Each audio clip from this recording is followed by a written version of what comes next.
Bismillahirrahmanirrahim. Assalaamu calaykum waraxmatullaahi wabarakaatu. Arday kusoo dhawaada qaybtii aan ugu magac darnay ku baro Englishka conversation. Conversationkan maanta doo Ilaahay ka raali noqdo aan soo qaadan doono waa introducing isbarida yourself naftaada and meeting la kulmida new people dad cusub. Conversationkan wuxuu ku saabsan yahay isbarida naftaada aad baraysid dadka kale iyo la kulmida dad cusub. Baartoonkiisa ayaan maanta sharci doonaa doo Ilaahay ka raali noqdo.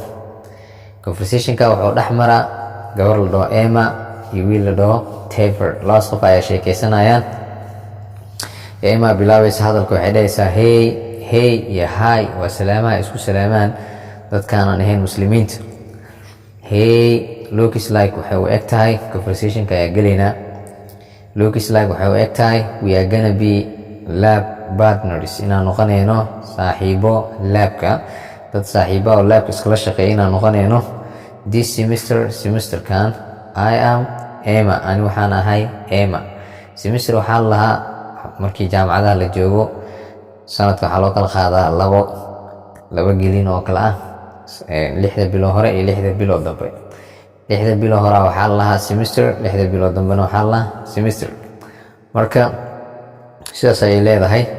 Tafer wuxuu dhahaa hi I am Tafer, ani waxaan ahay Tafer. Nice to meet you, kulan wanaagsan. Emma waxay dhahay nice to meet you too, sidoo kale kulan wanaagsan.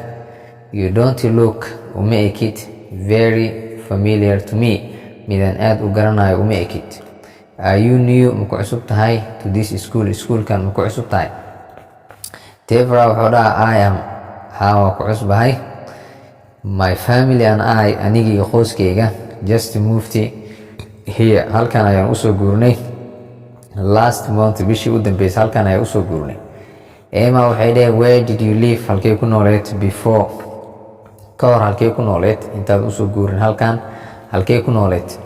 Tafer wuxuu dhahaa we anaga lived waxaan ku nooleen in Mason Heights, meesha la Mason Heights waa magaalo ku taala Mareykanka ayaan ku nooleen. Emma waxay dhahay did you live in Mason Heights, ma ku nooleed Mason Heights meesha la hayo your whole life, noloshaadu idil ma ku nooleed? Or amasa were you born, waxaa ku dhalatay somewhere else, meel kale ayaad ku dhalatay? Tafer wuxuu dhahaa I aniga was born, waxaa ku dhashtay in Mason Heights, meesha la Mason Heights ayaan ku dhashtay, and lived there, halkaas ayaan ku noolaay until now, ilaa hadeertaan halkaas ayaan ku noolaay. Emma haddana waxay dhahaysaa conversation kuwa socdahay when were you born, goormay dhalatay? Tafer wuxuu dhahaa I aniga was born, waxaan dhashtay on December 14, 2007, 14 December 2007 ayaan dhashtay. It was Friday, waxay ahayd Jimco at 6 o'clock, 6 buura ayay ahayd saacadda in the morning, subaxdii. I aniga gees waxaan qiyaasaa I am an early riser, inaan ahay mid xilli hore ama aroorta hore dhashtay. I aniga gees waxaan qiyaasaa I am inaan ahay early riser, aroor dhashtay ama xilli hore dhashtay inaan ahay. Emma waxay dhahay Friday, Jimcaha is my favorite day, waa maalinka dooqeyga ah the week, isbuuca. It is the closest, waa mid kugu dhow on the week and isbuuc dhamaadka. And we anaga half waxaan leenahay less lessons, cashiro ka yar than usual, sida caadiga ah. Cashiro ka yar ayaan leenahay, oo maalmaha caadiga cashirada la qaata cashiro ka yar ayaan qaadanaa maalinka Jimcaha, sidaas ayay leedahay. Tafer wuxuu dhahay yeah it's my favorite day, waa maalinka dooqeyga ah of the week, isbuuca too sidoo kale. What about you, bal ka waran adiga? When were you born, goormay dhalatay? Emma waxay dhahay I aniga was born, waxaan dhashtay on May 25, 2007, 25 May 2007 ayaan dhashtay. Tafer wuxuu dhahaa we are the same age, waxaanu nahay isku da' ayaanu nahay ama isku sanad. Were you born here, halkan miyaad ku dhalatay? In Jeffersonville, meesha lahay miyaad ku dhalatay? Emma waxay dhahay no maya, I aniga was born, waxaa ku dhashtay in Greece, Greek ayaan ku dhashtay, and moved here, halkan ayaa usoo guuray when goorta I was 5 years old, aan ahay 5 sano jir. my dad aabahayga god wuxuu helay green card kaarka cagaaran ayuu helay. green cardka waxaa la kaar la siiyo dadka deganaanshaha la siinayo. deganaanshaha waxaa loo kala qaadaa permanent iyo temporary. midka permanentiga ah oo joogtada ah dadka la siiya waxaa la kaarka green card.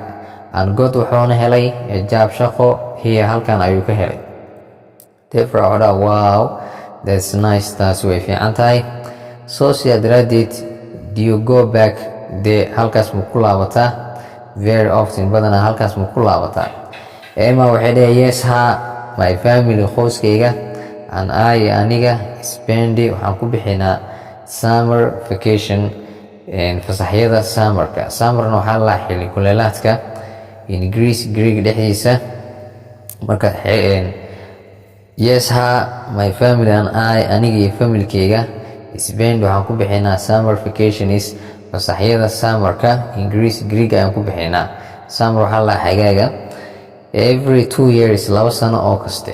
soo sidaa daraadeed it's certainly xaqiiqdii feels waxaan dareemaa like my second home inay tahay gurigayga labaad. it's where waa halka my roots are xididadeeda ay kasoo jeedaan. rootkayga ay kasoo jeedaan. rootna waxaa la xididka. Tevra wuxuu dhahaa can you speak Greek? Greek ma ku hadli kartaa? Emma waxay dhahay yes ha I aniga can speak waan ku hadli karaa Greek waan ku hadli karaa fluently si sax ayaan ugu hadli karaa. Tevra wuxuu dhahaa that's awesome, taasi way fiican tahay. that's good aa laga wadaa that's awesome, taasi way fiican tahay. soo sidaa daraadeed do you like ma jeceshahay living ku noolaanshaha here halkan? Emma waxay dhahay yes ha I love it, waan jeclahay iyadoo waan jeclahay. and I aniga love waan jeclahay this school schoolkan too sidoo kale. I aniga feel waxaan dareemaa so comfortable stress badan ama farxad badan ayaan dareemaa here halkan. raaxa waxaa la comfortable raaxa badan ayaan dareemaa here halkan because maxaa yeelay the teachers macallimiinta are really dhab ahaantii nice waa kuwa fiican and helpful adna caawinaad badan. I aniga joined waxaan ku biiray a lot of clubs naadiyaal badan when goorta I came here aan imaada halkan. and I aniga half waxaan leeyahay a lot of friends saaxiibo badan ayaan leeyahay. Tevra wuxuu dhahaa what sports facilities xarumo sports kuwee aadee ayaa ka jiro in this schoolkan. Emma waxay dhahay we anaga half waxaan haysanaa gym ayaan haysanaa meel jimicsi lagu sameeyo and stadium iyo ground.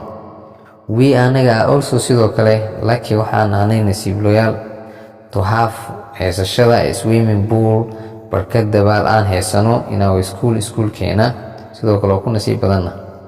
Tevra wuxuu dhahaa that's great to hear, taasi waa fiican tahay in la maqlo. I aniga have been thinking waxaan ka fikirayo of joining ku biirida sports club naadi ciyaaro to try sa iskugu dayo to meet inaan la kulmo more people dad badan. Emma waxay dhahay that's great idea, taasi waa fikrad fiican. we anaga have so many clubs waxaan leenahay naadiyaal badan for all kinds of sports kuwaasoo ah dhammaan noocyada ciyaaraha and hobbies iyo hobbies-ka. hobbies-na waxaa la waxyaabaha dadka ay jecel yihiin inay sameeyaan xilliyada ay fasaxyada ku jiraan ama nasiinada. what do you like maxaa jeceshahay to do inaad sameyso? Tevra wuxuu dhahaa I aniga love waxaan jeclahay athletics ciyaaraha fudud. that's my favorite thing, kaas waa sheyga dookheyga ah. I aniga also sidoo kale like waxaan jeclahay swimming dabaasha ayaan jeclahay a lot in badan. what is your favorite subject? waa maxay maadada dookhaaga ah? maadada aad jeceshaa loola jeedaa waa maxay? Emma waxay dhahay my favorite subject maadada dookheyga ah is science, waa science cilmiga sayniska because maxaa yeelay I aniga like waxaan jeclahay doing sameynta experiments tijaabooyinka. Tevra wuxuu dhahaa what subject maadadee do you find ayaad heshaa ama ogaataa the most difficult inay tahay mid ugu adag. Emma waxay dhahaysaa it's a social studies waa barashada cilmiga bulshada because maxaa yeelay I aniga have to take waa inaan qaataa a lot of notice noodad badan qoraalo badan oo muhiim ah waxaa la markii la sameynayo notice. Tefra wuxuu dhahaa my favorite subject maadada dooqeyga ah is math waa xisaabta because maxaa yeelay I aniga like waan jeclahay solving xalinta problems dhibaatooyinka problemada dhibaatada loolama jeeday waxyaabaha la xalinayo xisaabaadka waxaa la problems. I aniga like waxaan jeclahay solving xalinta problemada. The most difficult subject maadada ugu adag for me aniga igu adag is history waa taariikhda. I'm very bad and aadan ugu xumahay at memorizing xifdinta dates taariikhda and names iyo magacyada. Emma waxay leedahay I aniga pretty much feel waxaan aad u yara dareemaa the same way isla sidaas ayaan dareemaa. Tefra wuxuu dhahaa what are some of your favorite places waa maxay meelaha qaar oo dooqaaga to go ina aadid there here halkan. Tefra wuxuu dhahaa what are waa maxay some of your favorite dooqaaga some of your favorite places meelaha dooqaaga qaar kamid ah waa maxay to go oo ina aadid here halkan waa maxay kuwaas. Emma waxay leedahay I aniga like waxaan jeclahay going aadida to the mallka waxaa lahaa dukaameysi meelaha dukaamada badan ay ku yaaliin oo laga soo dukaameysta waxaa lahaa mall. The back beerta and the Grandi Plaza market iyo suuqa Grandi Plaza on Saturdays maalmaha sabtida. Tefra wuxuu dhahaa is there a movie theater here ma jira theater film halkan ma jira oo ku yaalo. Emma waxay leedahay the mallka has wuxuu leeyahay its own movie theaterkiisa ayuu leeyahay meel theater oo filmaanta laga daawado ayuu leeyahay. And it's a short walk wuxuuna ku jiraa ama noo jiraa socod yar from our school markii laga soo bilaabo iskoolkeena ilaa theaterka socod yar ama socod gaaban ayuu noo jiraa. It has wuxuu leeyahay all of the newly released movies dhammaan filimada cusub ee la sii daayo ayuu leeyahay. Tefra wuxuu dhahaa that's awesome taasi way fiican tahay. Emma waxay leedahay I'm going there halkaas ayaan aadaa this Saturday sabdigan ayaan aadaa with some friends saaxiibo xoogaa saaxiibo ah ayaan la aadaa meeshaas oo u raacaa. You can join us oo nagu soo biiri kartaa if you like haddaad jeceshahay. Tefra wuxuu dhahay great hagaag I can't wait ma sugi karo. marka halkan ayaan ku sameynaa part 1 hadduu ilaahay kala noqdo conversationku uu dheeryahay ilaa 3 part waay. part 1 kan ayaan maanta ku simaa waa Macalin Xasan oo idin leh. Assalaamu calaykum waraxmatullaahi wabarakaatuh.